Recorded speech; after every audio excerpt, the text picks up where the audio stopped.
Harry Potter और Azkaban का कैदी, अध्याय 17, बिल्ली, चूहा और कुत्ता। हैरी का दिमाग सदमे से सुन्न हो गया। वो तीनों अदृश्य चोगे में दहशत में चुपचाप खड़े रहे। डूबते सूरज की आखिरी किरणें लंबी छायाओं वाले मैदान पर खून जैसी रोशनी डाल रही थीं। फिर उनके पीछे से उन्हें किसी के रोने की आवाज़ सुनाई दी। हैग्रिड! हैरी बुदबुदाया। वो क्या कर रहा है ये सोचे बिना ही वो मुड़ने को हुआ, लेकिन रॉन और हरमाइनी ने उसका हाथ पकड़ लिया। हम नहीं जा सकते। अगर उन्हें पता चल गया कि हम उससे मिलने गए हैं तो वो मुश्किल में फंस जाएगा, रॉन ने कहा। उसका चेहरा सफ़ेद पड़ गया था। हरमाइनी की सांस उखड़ रही थी। उसने रुंधे गले से कहा, वो ऐसा कैसे कर सकते हैं, वो ऐसा कैसे कर सकते हैं? चलो, रॉन बोला। उसके दांत किटकिटा रहे थे। वो सब महल की तरफ चल दिए। चोगे के नीचे खुद को छुपाए रखने के लिए बहुत धीरे धीरे चल रहे थे। स्कैबर्स, शांत रहो, रॉन ने अपने सीने पर हाथ रखते हुए फुसफुसाया। चूहा पागलों की तरह छटपटा रहा था। रॉन अचानक रुक गया और स्कैबर्स को अपनी जेब में ढकेलने की कोशिश करने लगा। तुम्हें क्या हो गया है मूर्ख चूहे, शांत रहो। आउच! उसने मुझे काट लिया। रॉन, चुप रहो, फर्ज यहाँ किसी भी पल आ सकता है। हरमाइनी व्यग्रता से बुदबुदाई। वो रुक ही नहीं रहा है। स्कैबर्स बुरी तरह दहशत में था। उसे क्या हुआ है? लेकिन तभी हैरी ने देखा कि क्रूकशैंक्स उनकी तरफ आ रही है और उसकी पीली आंखें अंधेरे में अजीब तरीके से चमक रही थी। हैरी को समझ ही नहीं आया कि क्रूकशैंक्स उन्हें देखकर आई थी या स्कैबर्स की चीखें सुनकर। क्रूकशैंक्स, नहीं, दूर हटो क्रूकशैंक्स, हरमाइनी ने दुखी आवाज में कहा, लेकिन बिल्ली पास आती जा रही थी।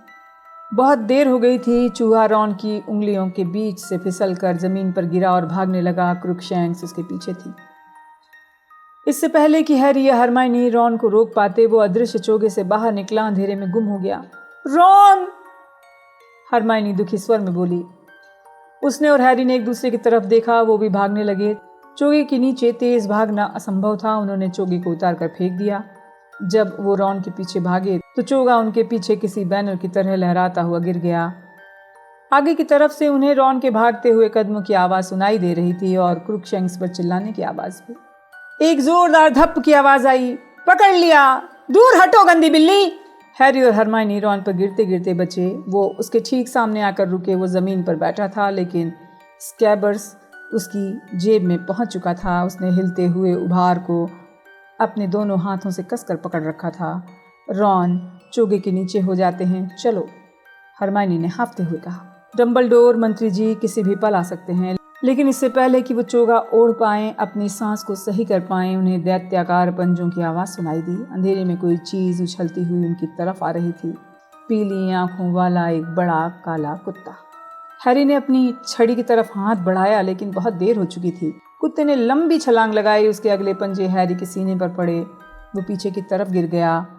उसने कुत्ते की गर्म सांस महसूस की और उसके 1 इंच लंबे दांत देखे, लेकिन छलांग की झोंक कुत्ते को कुछ ज़्यादा ही दूर ले गई। वो हैरी पर से गिरा। हैरी को ऐसा लग रहा था जैसे उसकी पसलियाँ टूट गई थीं, लेकिन उसने खड़े होने की कोशिश की। उसे कुत्ते की गुर्राहट सुनाई दे रही थी जब वो घिसट कर रुका और दोबारा हमला करने के लिए पलटा। रॉन खड़ा हो चुका था। छलांग लगाते हुए कुत्ते ने हैरी को एक तरफ कर दिया। कुत्ते के जबड़े हैरी की बजाय रॉन की फैली हुई बाह पर कस गए। हैरी ने झपट कर कुत्ते के बाल पकड़ लिए, लेकिन कुत्ता रॉन को इतनी आसानी से खींच कर ले गया जैसे वो खिलौने वाली गुड़िया हो। फिर न जाने कहाँ से कोई चीज़ हैरी के चेहरे पर इतनी तेजी से टकराई कि वो एक बार फिर गिर गया। उसने हरमाइनी को भी दर्द से चीखते और गिरते हुए सुना। हैरी ने अपनी छड़ी खोजी और अपनी आंखों पर आ रहे खून को पूंछा। प्रकाशित भव, वो फुसफुसाया। छड़ी की रोशनी में उसे एक मोटे पेड़ का तना दिखा। वो स्कैबर्स का पीछा करते करते लड़ाकू पेड़ के पास आ गए थे। इसकी शाखाएं तेज हवा में चरमरा रही थीं और आगे पीछे हिलकर पास आने से रोक रही थी। और लड़ाकू पेड़ के तने के ठीक नीचे कुत्ता था, जो जड़ों के बीच बने एक बड़े छेद में रॉन को घसीट कर ले जा रहा था। हालांकि रॉन जमकर संघर्ष कर रहा था, लेकिन उसका सिर और सीना उस छेद के अंदर पहुंच गए थे। रॉन! हैरी चिल्लाया और उसके पास जाने की कोशिश की, लेकिन एक भारी डाल हवा में तेजी से आ गई। हैरी को मजबूरन पीछे हटना पड़ा। उन्हें अब सिर्फ रॉन का एक पैर दिखाई दे रहा था, उसने जड़ में अटका लिया था। लेकिन तभी हवा में बंदूक चलने की तरह चटाक की एक भयंकर आवाज़ हुई। रॉन का पैर टूट गया और अगले ही पल उसका पैर भी अंदर चला गया। हैरी, हमें उसकी मदद करनी चाहिए, हरमाइनी चीखी। हरमाइनी के शरीर से खून निकल रहा था। लड़ाकू पेड़ ने उसके कंधे पर घाव कर दिया था। वो कुत्ता इतना बड़ा है कि उसे खा जाएगा, हमारे पास समय नहीं है, हम बिना मदद के लड़ाकू पेड़ के पार नहीं जा पाएंगे। तभी एक और शाखा उनकी तरफ तैरती हुई आई, जिसकी टहनियां मुक्की की तरह बंधी थी। अगर वो कुत्ता अंदर जा सकता है तो हम भी जा सकते हैं, हैरी ने हाँफते हुए कहा। वो इधर उधर ताक रहा था और लहराती हुई दुष्ट शाखाओं के बीच से जाने का रास्ता खोज रहा था। ओह, मदद करो, मदद करो, हरमाइनी दहशत में फुसफुसाई और अपनी जगह पर हिलने लगी। प्लीज। क्रुकशैंक्स आगे आई, हिलती हुई शाखाओं के बीच किसी सांप की तरह फिसलती हुई गई और उसने अपने अगले पंजे तने की एक गांठ पर रख दिए। पेड़ हिलना बंद हो गया। ऐसा लग रहा था जैसे वो संगमरमर का बना हो, उसकी एक भी पत्ती नहीं हिल रही थी। क्रुकशैंक्स, हरमाइनी ने अनिश्चितता से फुसफुसाते हुए हैरी का हाथ पूरी ताकत से पकड़ लिया। उसे कैसे पता चला उसकी उस कुत्ते से दोस्ती है? मैंने उन दोनों को एक साथ देखा है। चलो, अपनी छड़ी बाहर निकाल लो। वो लोग कुछ ही सेकंड में तने तक पहुंच गए, लेकिन वे जड़ों के छेद तक पहुंच पाते इसके पहले ही क्रुकशैंक्स अपनी पूंछ हिलाती हुई अंदर चली। उसके बाद हैरी गया। वो सिर के बल अंदर रेंगा और ढाल पर फिसलते हुए एक बहुत नीची सुरंग की तलहटी में पहुंच गया। कुछ सेकंड बाद हरमाइनी भी फिसलते हुए उसके पास आई। रॉन कहाँ है? उसने दहशत भरी आवाज में पूछा। इधर से चलते हैं, हैरी ने कहा और क्रुकशैंक्स के पीछे झुककर चलने लगा। ये सुरंग कहाँ निकलती है? हरमाइनी ने पीछे से हाँफते हुए कहा। मैं नहीं जानता, उस नक्शे में दिखती है, लेकिन फ्रेड और जॉर्ज का कहना है इसमें कभी कोई नहीं गया है। ये नक्शे के किनारे से जाती है, लेकिन ऐसा लगता है कि ये हॉग्समीड तक जाती है। वो जितनी तेज चल सकते थे चले। उन्हें काफ़ी कमर झुका कर चलना पड़ रहा था। आगे क्रुकशैंक्स की हिलती हुई पूंछ कभी कभार दिखाई दे जाती। हैरी ने रॉन के बारे में सोचा। वो विशाल कुत्ता उसके साथ क्या कर रहा होगा? सुरंग में चढ़ाई शुरू हो गई। कुछ पल बाद एक मोड़ आया और क्रुकशैंक्स गायब हो गई। अब हैरी को खुली जगह पर हल्की रोशनी दिखाई दी। वो और हरमाइनी सांस लेने के लिए रुके और फिर आगे की तरफ चलने लगे। आगे क्या है ये देखने के लिए दोनों ने अपनी छड़ियाँ उठा रखी थी। वहाँ एक कमरा था जो बहुत अस्त व्यस्त और धूल भरा था। दीवारों से वॉल पेपर उखड़ रहा था और पूरे फर्श पर इधर उधर निशान थे और फर्नीचर का हर सामान इस तरह टूटा था जैसे किसी ने उसे तोड़ा हो। खिड़कियाँ पूरी तरह से बंद थीं। हैरी ने हरमाइनी की तरफ देखा जो बहुत डरी हुई थी, लेकिन उसने सिर हिलाया। हैरी चारों तरफ देखते हुए छेद से बाहर निकला। कमरा खाली था, लेकिन दाईं तरफ वाला दरवाज़ा खुला हुआ था। वहाँ एक गलियारा था जो हॉल में जाता था। अचानक हरमाइनी ने हैरी का हाथ दोबारा पकड़ लिया। उसकी चौड़ी आंखें बंद खिड़कियों पर घूम रही थीं। हैरी, मुझे लगता है हम चीखती हवेली में हैं, उसने फुसफुसा कर कहा। हैरी ने चारों तरफ देखा। उसकी निगाह पास वाली लकड़ी की कुर्सी पर पड़ी उसके कई हिस्से गायब थे। ये भूतों ने नहीं किया है, उसने धीमे से कहा। उसी समय ऊपर से आवाज़ सुनाई दी। कोई ऊपर की मंजिल पर चल रहा था। दोनों ने छत की तरफ देखा। हरमाइनी ने हैरी का हाथ इतनी कसकर पकड़ा था कि हैरी की उंगलियां सुन्न हो गई थी। उसने हरमाइनी की तरफ देखा। उसने उसका हाथ छोड़ दिया।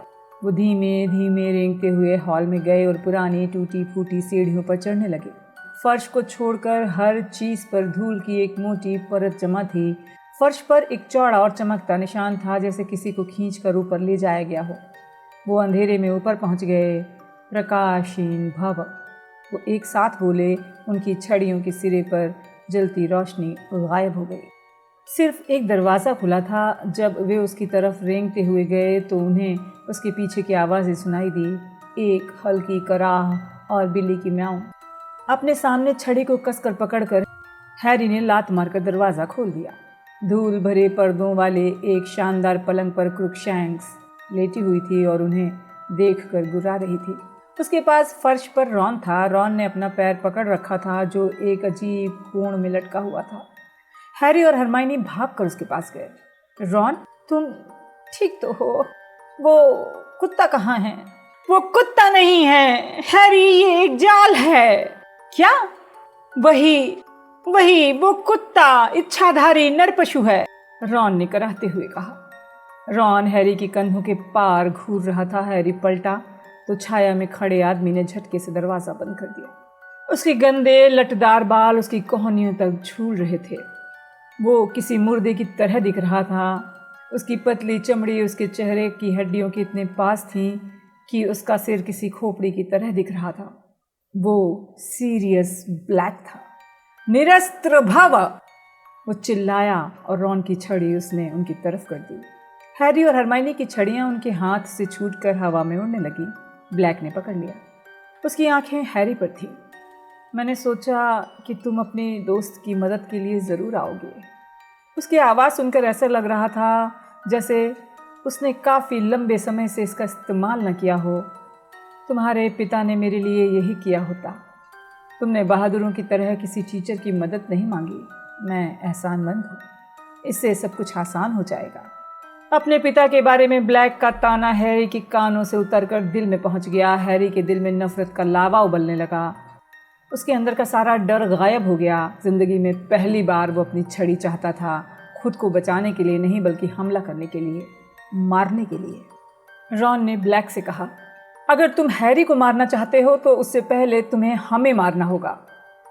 उसने आवेश में कहा, खड़े होने की कोशिश की। उसके चेहरे का रंग उड़ गया था और बोलते समय वो कांप रहा था।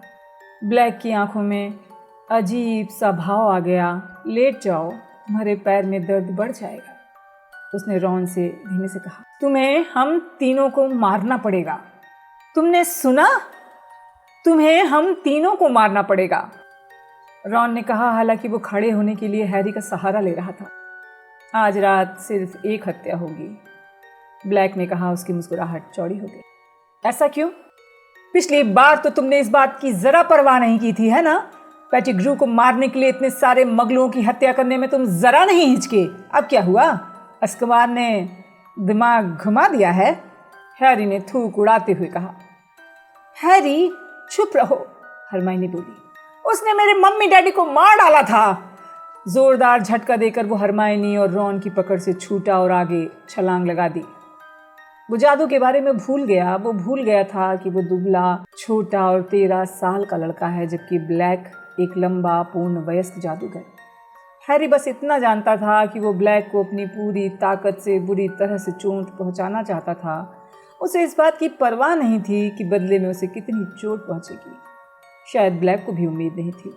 वो सदमे की वजह से समय पर छड़ी नहीं उठा पाया।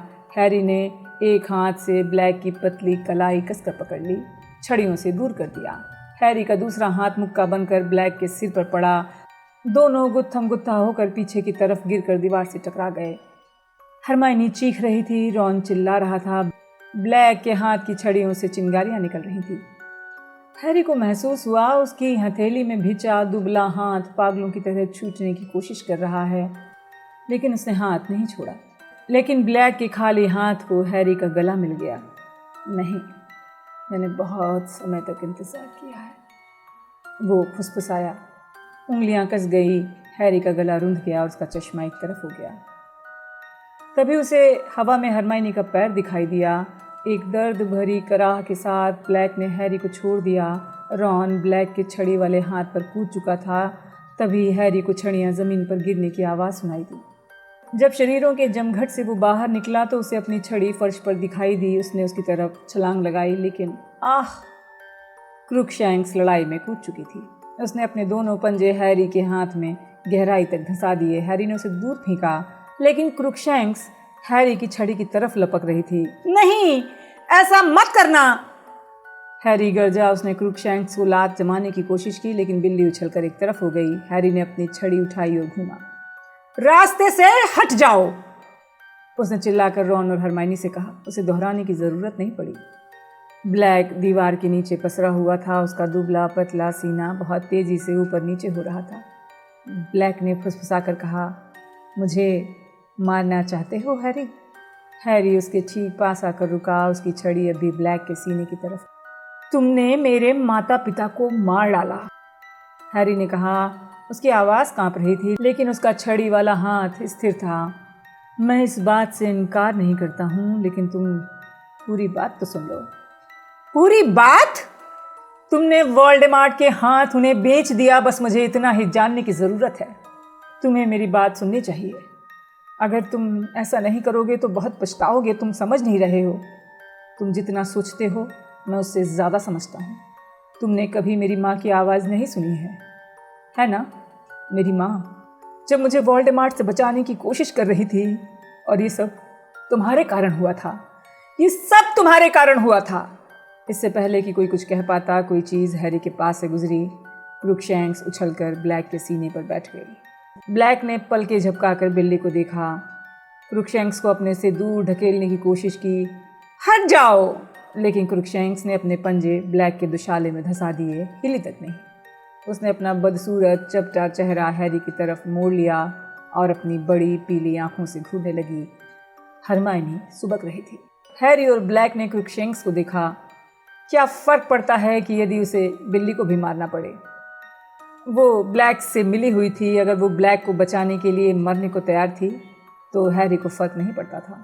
अगर ब्लैक बिल्ली को बचाना चाहता था तो इससे ये साबित होता है कि वो हैरी के माता पिता की बजाय उस बिल्ली की ज़्यादा परवाह करता था। हैरी ने छड़ी उठाई। अभी काम कर डालने का समय आ गया था। समय गुजरता रहा लेकिन हैरी वहीं खड़ा रहा। उसकी छड़ी हवा में झूल रही थी। ब्लैक उसे घूर रहा था। हरमाइनी बिल्कुल खामोश थी। तभी एक नई आवाज़ आई। नीचे की सीढ़ियों से कोई ऊपर आ रहा था। हम यहाँ पर हैं, हम यहाँ पर हैं, सीरियस ब्लैक भी, जल्दी आओ। हरमाइनी अचानक चीख पड़ी। ब्लैक हिला, जिससे क्रूकशैंक्स गिरते गिरते बची। हैरी ने छड़ी को और कसकर पकड़ लिया। कमरे का दरवाज़ा लाल चिंगारियों की बौछार से खुल गया। हैरी ने पलट कर देखा। प्रोफेसर ल्यूपिन धड़धड़ाते हुए कमरे में आ गए। उनके चेहरे का रंग उड़ा हुआ था। छड़ी उठी हुई थी। उन्होंने फर्श पर पड़े रॉन को देखा, दरवाजे के पास दुबकी हरमाइनी को देखा, हैरी को देखा और सबसे आखिर में ब्लैक को देखा। निरस्त्र भव! ल्यूपिन चिल्लाए। हैरी की छड़ी एक बार फिर उसके हाथ से छूटकर उड़ गई और हरमाइनी के हाथों की दोनों छड़ियों का भी यही हाल हुआ। ल्यूपिन ने उन्हें लपक लिया। हैरी अचानक निराश हो गया। वो ब्लैक को सजा नहीं दे पाया। उसकी हिम्मत जवाब दे गई थी। अब ब्लैक को दम पिशाचों के हवाले कर दिया जाएगा। फिर ल्यूपिन ने एक अजीब सी आवाज़ में कहा, जिसके दबे हुए भाव थे, वो कहाँ है सीरियस? हैरी ने ल्यूपिन की तरफ देखा। ल्यूपिन की बात का मतलब नहीं समझ पाया। वो एक बार फिर ब्लैक को देखने के लिए मुड़ा।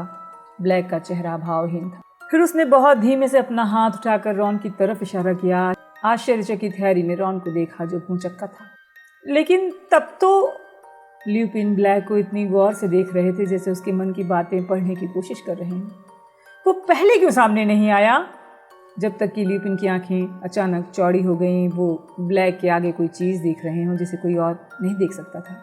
जब तक कि उसी के अंदर रहस्य न छिपाया गया हो, जब तक कि तुमने आखिरी पल योजना न बदल ली हो बिना मुझे बताए। बहुत धीरे धीरे ब्लैक ने सिर हिलाया, अपनी निगाह ल्यूपिन के चेहरे पर टिकाए रखी। प्रोफेसर ल्यूपिन, आखिर क्या हो रहा है? हैरी ने जोर से पूछा। ल्यूपिन अपनी छड़ी झुका रहे थे। अगले ही पल वो ब्लैक के पास पहुंचे, उसका हाथ पकड़ा और उसे खड़ा कर दिया। क्रूकशैंक्स फर्श पर गिर गई। ब्लैक को इस तरह गले लगा लिया जैसे उनका बिछड़ा हुआ भाई हो। हैरी को ऐसा लगा जैसे उसके पेट का तला गायब हो गया। मुझे यकीन नहीं हो रहा। ल्यूपिन ने ब्लैक को छोड़ दिया। हरमाइनी की तरफ मुड़े। आप और वो? मैंने कभी किसी को नहीं बताया। मैंने आपकी सच्चाई सबसे छिपाई। हरमाइनी चीखी। हरमाइनी, प्लीज मेरी बात सुन लो। मैं स्पष्ट कर सकता हूँ। हैरी कांपने लगा, डर से नहीं बल्कि गुस्से से। मैंने आप पर भरोसा किया और इस पूरे समय में आप उसके दोस्त थे। ये सही नहीं है। मैं 12 साल से सीरियस का दोस्त नहीं था, लेकिन अब हूँ। मुझे समझाने दो। ल्यूपिन बोले। नहीं हैरी, उनकी बात का भरोसा मत करना। वही है जो ब्लैक को घुसने में मदद कर रहे थे। वो तुम्हें मरा हुआ देखना चाहते हैं। वो नर भेड़िए हैं। एक जोरदार खामोशी छा गई। हर एक आंख ल्यूपिन पर थी जो बहुत शांत थे, हालांकि उनका चेहरा थोड़ा पीला पड़ गया था। आमतौर पर तुम्हारे जवाब कितने सही होते हैं। ये वाक्य उतना सही नहीं है हरमाइनी। तुम्हें 3 में से 1 नंबर मिलेगा।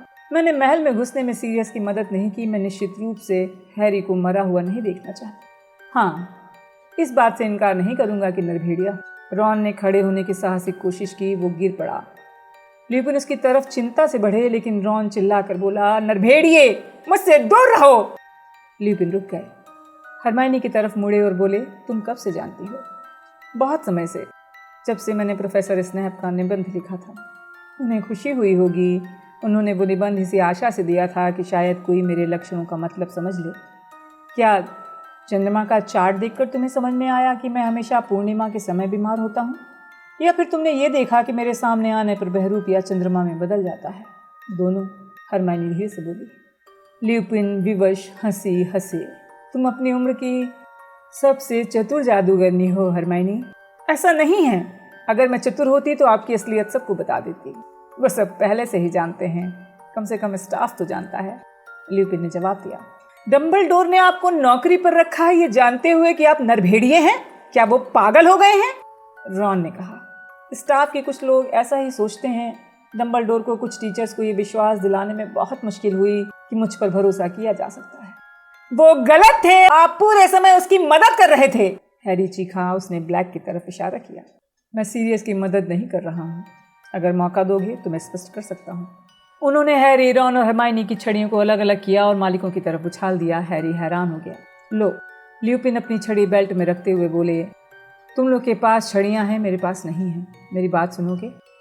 हैरी को समझ नहीं आया क्या जवाब दे। कोई चाल तो नहीं है। अगर आप उसकी मदद नहीं कर रहे हैं तो आपको ये कैसे पता चला कि वो यहाँ पर है?